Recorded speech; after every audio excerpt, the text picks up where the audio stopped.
Merci de nous retrouver pour votre rendez-vous hebdomadaire, l'Hebdo africain en partenariat avec le Timbuktu Institute. Chaque mercredi, nous recevons des experts sur les questions stratégiques pour le continent africain.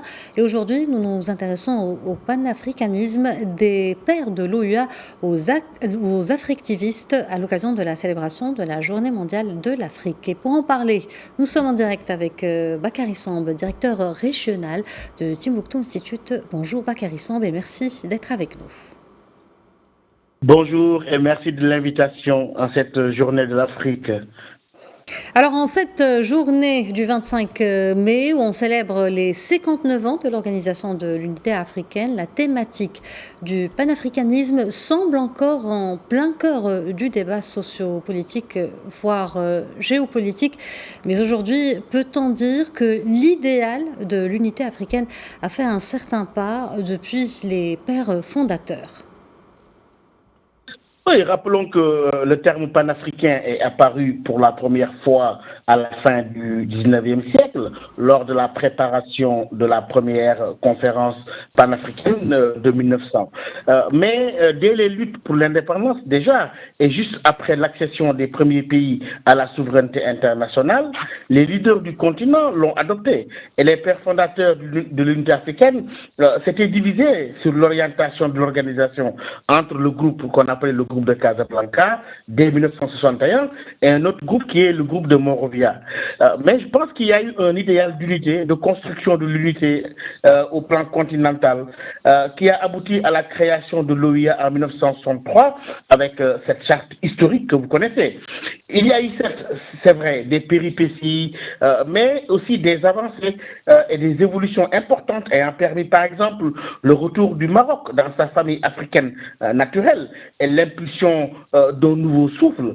Je pense que les pères fondateurs ont posé un jalon important, mais le rêve caressé d'une unité africaine au sens d'une parfaite intégration a vraiment du chemin à faire pour se réaliser.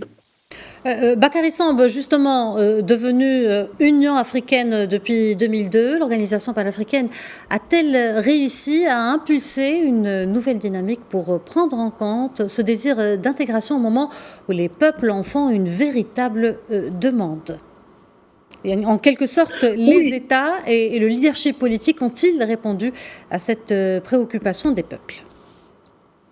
Oui, il y a eu la déclaration historique de Sirte de septembre 1999, lors de cette session extraordinaire de l'Union africaine, de l'OUA à l'époque en Libye, sous l'impulsion de Kadhafi, pour que l'OUA devienne l'Union africaine au sommet de juillet 2002 à Durban, en Afrique du Sud.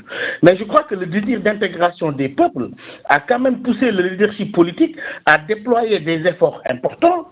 Aujourd'hui, l'idée de la ZLECAf, dont le processus de négociation a été lancé à Johannesburg en 2015 et qui a suscité un immense espoir de voir enfin les organisations économiques régionales regroupées au sein d'une zone de libre-échange pour les 55 États membres. Je pense que c'est très important. Et on a vu que le 1er janvier 2021, la ZLECA est devenue, est en tout cas mise en place pour les pays qui ont ratifié l'accord, alors que c'était prévu dès juillet 2020, mais à cause de la Covid, ça ne s'est pas fait. Mais je dis souvent que les peuples africains semblent en avance sur le leadership politique dans cette prise de conscience d'une unité continentale, principe parfaitement intégré, mais qui bute encore sur d'innombrables obstacles.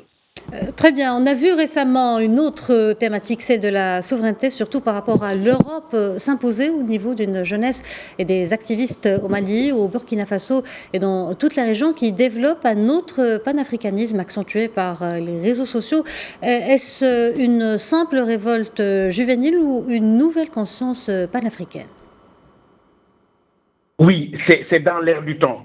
La jeunesse africaine aspire désormais à une libération d'abord paradigmatique du continent, avec la montée en puissance d'une réflexion critique, alternative, incarnée par des personnalités universitaires d'envergure comme Pelwin Sarr, Achille Mbembe, Mehdi Aliwa et tant d'autres, ainsi que des mouvements de pensée et des approches critiques qu'on voit sur le continent, sur le présent et l'avenir du continent, qui ont abouti, par exemple, à la mise en place du rapport alternatif sur l'Afrique, le RASA.